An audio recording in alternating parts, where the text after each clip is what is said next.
ఓం శ్రీ సాయిరామ్. ఈనాడు ఎవరైనా సరే భగవద్భక్తులుగా కోరేటువంటి వారు, భగవద్భక్తులను విశ్వసించేటువంటి వారు, இன்று யாரும் எண்ணும் அவர்களே பக்தர்கள் என்று நினைப்பார்கள்.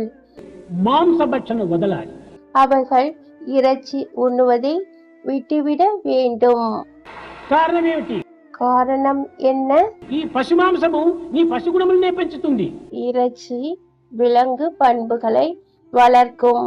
హిందీలో చెప్పారు, జైసే అన్నే ఐసే మన్. எப்படி உணவு இருக்கிறதோ அப்படியே மனமும் இருக்கும். ఎలాంటి తిండో అలాంటి త్రేపు. உணவு எப்படி இருக்கிறதோ வயிறும் அப்படியே இருக்கும். మామిడి పండు తింటే దోసకాయ తేపు వస్తుందా? వస్తుంది. நீ மாம்பழம் சாப்பிட்டால் வெள்ளரிக்காய் சாப்பிட்ட பின் விளைவு இருக்காது.